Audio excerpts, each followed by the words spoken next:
Hi mate. Hi mate. We are on the Yellow Night Bus. Are we on the Yellow Night Bus? Yeah, We are on the Yellow Night Bus. It is 3:52 in the morning. it is. We've just come from Zephyr. Zephyr. And we're on our way back to the OCC. When we get there, we're going to order kebab, because who the hell doesn't order kebab? And welcome to another video. So, guys, in this video, I'm going to be installing Microsoft Windows NT4 Server. And you should look forward to that. You should. You should. Now, I've got to be honest with you, this is actually my second attempt recording this, because the first time it went rather Peter Tong. I got partway through the install and did something quite unadvisable, and it was not really very recoverable from. But this time, I've taken some notes from the first attempt, and hopefully we'll benefit from those great learnings. Now, let's head over to the desktop we're going to install on, and I'll talk you through a little bit of what we're doing. So, this is a Debian machine. It's a fairly lean installation. We'll fire up the virtual machine manager. So I've just installed a minimal set of components that will allow me to run a QEMU KVM virtual machine on top of Debian and not much else. So we'll start by creating the virtual machine. We're going from local install media, new ISO image. Now there are three files on here: Windows NT Server, Windows NT Server option pack, and Apache's ISO, which includes Service Pack 6A and the post Service Pack 6A security rollup pack. Now these ISO images, I ripped these off the original CDs quite some time ago, just in case I would ever need them, because you never know. That was from my old TechNet subscription CDs. Anyway, so we'll choose the Windows NT4 Server, and automatically detect operating system based on install media. Not likely with these versions of this software. It's all a bit old. If you want really good support for installing Windows NT4, use VMware. It's good with really old stuff. So, memory, now that's ridiculous. We'll go with 256 meg, single CPU. 20 gig is absurd, so we will go with 5 gig, I think. Call it Windows NT. From a networking point of view, we will bridge it onto the host network so we can get out to everything. Okay, now it'll start to boot. This is my second time through, so of course I know full well this is not going to end well. So there we go, we get ourselves a blue screen. It doesn't get very far, it doesn't even manage to finish writing out the blue screen. However, I know from my first attempt why this is. So let's turn it off and go into the configuration. Now, a couple of things I need to do. So the first thing is the CPU. Now, Broadwell is just too recent. 486 would probably work. Pentium, Pentium Pro, I went with Pentium.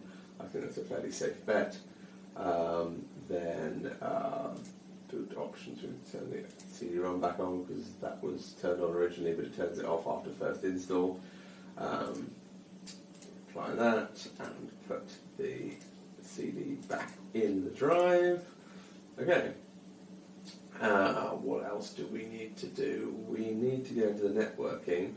Now, the default networking is this Realtek chip. It gives you an Intel chip and a Paravert one as well. Now, not in this list. There are others that support it, and one of them is PCNet. If we type that in, then that will just work, which is good. That's a nice old network adapter. And then lastly, from a video point of view, we want to present a nice old Cirrus to it. Okay, with that done, we should be able to turn it on and have good results. Well, we should get further than we did last time anyway. So let's see. Window nice and big, and stretch that window so that it looks absolutely hideous. Right. Here we go then. Windows NT version 4, one system processor, 256 megabytes of memory. So I can see over here that the CPU is just pegged at 100%. I think this is another one of those situations whereby Windows NT is just very, very old. QEMU KVM perhaps not the best environment for running this, but it's okay. Right, to set up Windows NT now, press Enter. An IDE setup, which is good. Continue setup, press C. The license agreement, which I'm now reading in full and agreeing to. Okay, I'll just accept with all the defaults. The above list matches my computer. So first time through, I just told it to use all of the available unpartitioned space like this, and it said, too big, can't possibly create a system disk that's 5 gig, that would be ridiculous. So I delete that and create one of size 2 gig, which is perhaps a bit more reasonable for something of this age. And format that with NTFS. And if memory serves me correctly, if you didn't choose NTFS at this point of the install, then you didn't get any ACLs on the files after the end of the setup. And I think it actually formats it fat here and then converts it to NTFS later on, because why not? Install to WinNT. We don't really wish to do a full scan on the hard drive at this time. And then the file copy begins. And this takes a little while, so we'll have to cut to a bit of a time lapse, I think.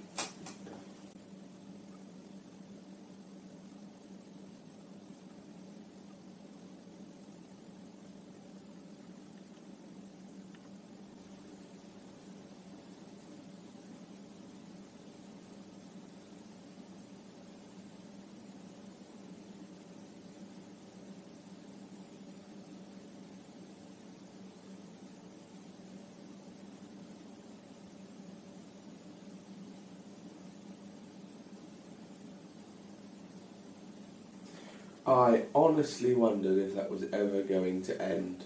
I'm pretty sure even installing on actual really old hardware back in the mid to late 90s was faster than that. Definitely QEMU KVM, something amiss here, either to do with the idle loop or something inefficient about the I/O access that NT4 is doing. Anyway, time to reboot. If there's a floppy in drive A, remove it. Remove any compact disks from your CD-ROM drives. Well, I don't think I need to do that because the boot order has the hard drive first. So let's try a restart. Here we go, Windows NT Server version 4. So it should now boot up into the setup portion, the graphical setup portion of the installation. All being well. And as we can still see, there is some real pegging of the CPU going on all the time. It is rammed, despite not really seeming to be doing a great deal. So this is the part of the setup where it converts the file system from FAT to NTFS, because although we chose NTFS, it couldn't possibly actually format it NTFS as it did the first part of the file copy. But yes, it is going to do that conversion now.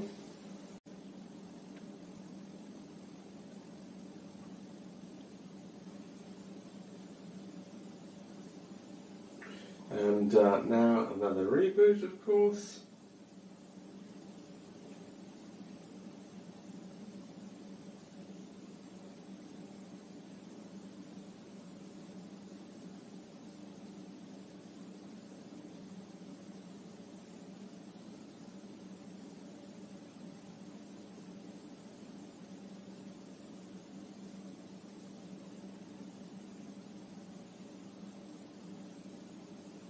And here we find ourselves in the graphical portion of the installation. Very high res, very exciting.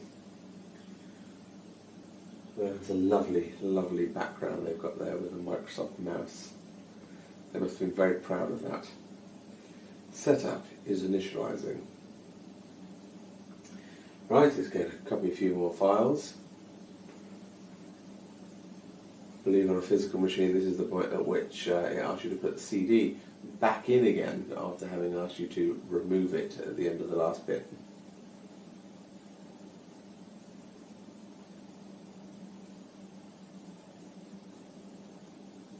And I think most of the time, back in the day when I was installing Windows NT4, I was installing it on compact servers, compact Proliants or Prosignias, And Compaq actually had a bootable CD they provided called Smart Start that would take the Windows NT CD as one of its inputs and do the install for you, installing all of the Compaq crapware all over the place, all of its Insight agents and other stuff that was just grim. I mean, very powerful, of course. It gave you all sorts of interesting things like temperature readings and hardware failure reports and this sort of stuff. That's the kind of thing we take for granted now, but was quite a thing back then. But yes, it was bloated and it really chewed through the CPU power all the time in the background and ate up loads of disk space and was kind of terrible. Kind of terrible in the same way that this installation is kind of terrible because it's slugging out hardcore. Now, I won't be using the mouse during this installation because during my first time through I found out that the QEMU provided mouse is not a friend to Windows NT4. If you move the mouse at all, it flails all over the screen and seems to randomly click buttons and freak Windows NT out. So that's something to be fixed later, I guess. Wow, this is so slow.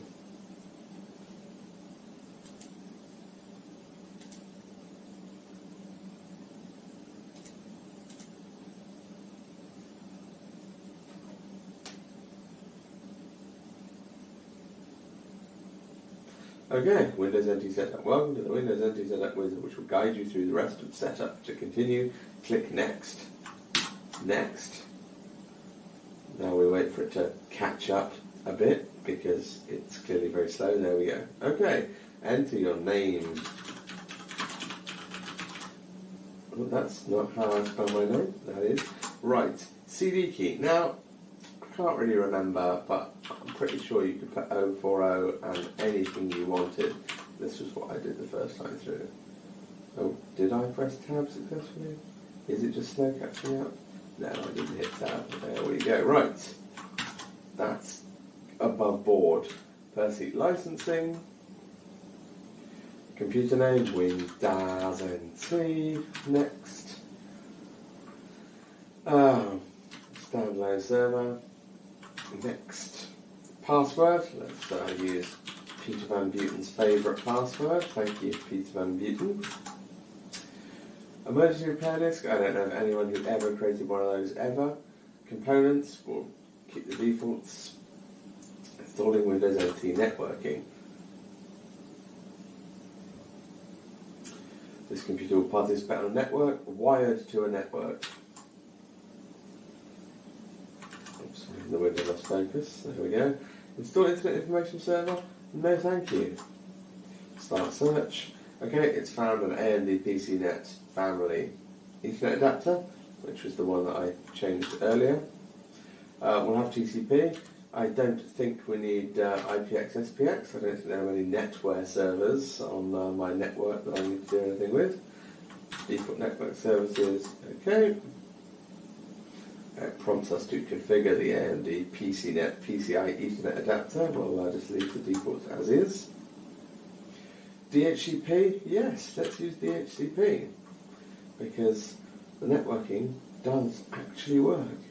Now I note on the CPU usage chart over on the left, some of it is not completely pegged all the time now, so obviously some elements of this virtualization are working a little better than others. Right, as I say that, of course, it just goes to 100% and stays there. I think it's disk I/O. I'm pretty sure whenever it's doing disk I/O, it's going up to 100% and just sitting there. So perhaps that's something that could be looked at. I did go with the emulated IDE controller in QEMU for this. Perhaps there's an emulated SCSI that would be better. I think in VMware with NT4 we use a bus logic controller. Possibly that would work better. But anyway, this will do.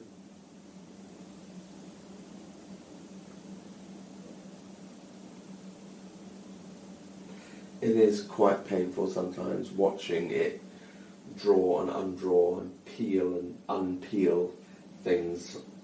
So bindings, I think we'll just keep all the defaults and start the networking, please. Now the reason it was important to start the networking at this stage of the NT setup was mostly if you were setting up a backup domain controller. Right, workgroup, move tool. Because if you were setting up a backup domain controller, which set up, then in the world of Windows NT, the backup domain controller had to be able to contact the primary domain controller at this portion of the setup to do its initial account creation and synchronization. It was not possible for a domain controller to become a domain controller after this part of the setup, which I'm sure everyone who didn't know that finds fascinating. Choose our time zone. I think GMT is fine.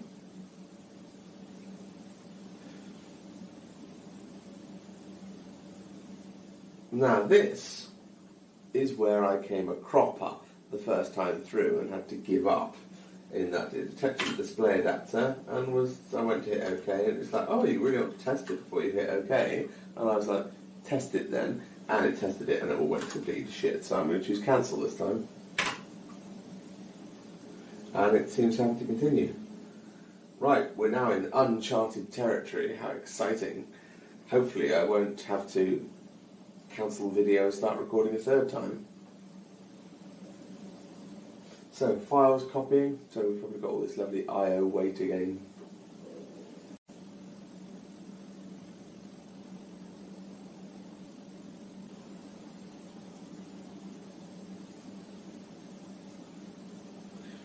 Right, are we nearly there yet? Maybe.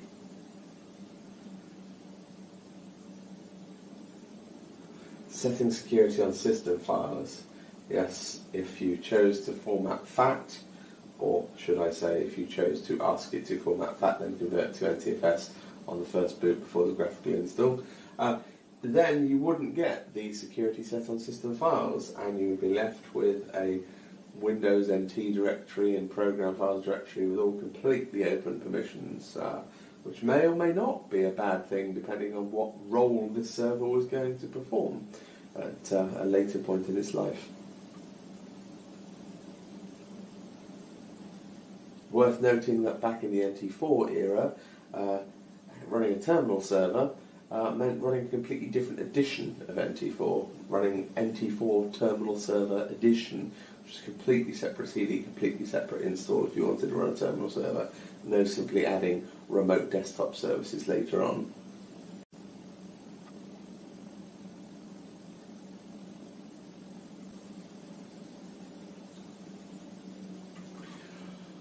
Well, there we have it. Windows NT4 has been installed successfully. Restart computer. Here we go.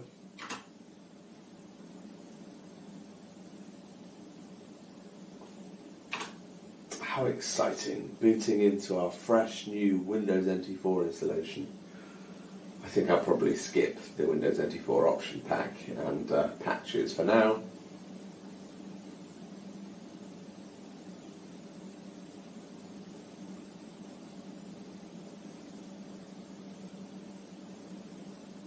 And there we go. We have booted into Windows NT4 Server. Microsoft copyright, 1985 to 1996. Inglorious 16 colour, 640 by 480. Oh, well that's a good start, isn't it? The file directory WinNT font secure.ttf is corrupt and unreadable. Well, can't have everything, can you? Send in a control delete and enter Peter Van Buiten's favourite password. Login in progress.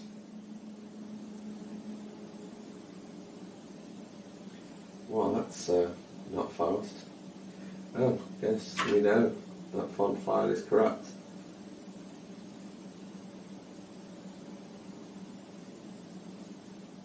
Ah, prompting me again to play with my display settings and presumably run an enormous risk of completely breaking everything, so I don't think I will do that. Welcome to Windows NT, cheers for that. Invalid display settings. The current display resolution is invalid. I'm not really sure that's entirely true. I don't seem to be able to alt-tab to that. Never mind. So there we go, Windows NT4. Yeah, what a quality thing we have here. I suppose we should take a moment to see what we have here on the desktop, including Internet Explorer. Let's run up Internet Explorer. What version of Internet Explorer is this? Internet Explorer version 2. Fantastic. Well, this is a bit of a tall order, but let's give it a go. www.microsoft.com. Wow, it has tried to do something. Bing.com. Our services aren't available right now. I mean, credit where credit's due. At least it's having a jolly good go. Cloudflare.com. Bad request. Yeah, so all in all, it seems it doesn't work very well with modern websites. However, I do run a very old web server, which itself runs Windows NT4. There we go. And I've successfully gone to that on the World Wide Web. Well, that was certainly a fun trip down memory lane. And on another note, today, here in Britain, 'tis the first day of the late May bank holiday weekend, and so, by the law of England, by royal mandate, I am required to host a barbecue event for fellow citizens and visiting dignitaries. So I have acquired this morning in a Sainsbury's delivery a variety of barbecuable products in meat and non-meat form to suit people of all ages, genders and orientations. And I have made preparations in the garden itself appropriate to this. I have acquired for myself a gentleman's gazebo, because you know what they say, a gazebo a day keeps the doctor away. Dr. Moss, obviously, not Francis or Joe, and they're both welcome here.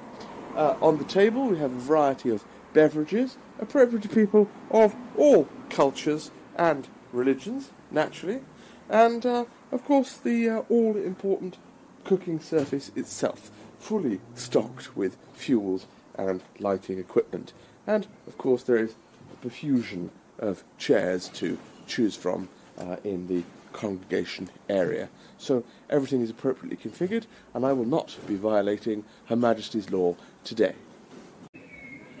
Well guys, I hope you enjoyed the video and that you found it interesting and informative, and please do, as always, please feel free to comment below.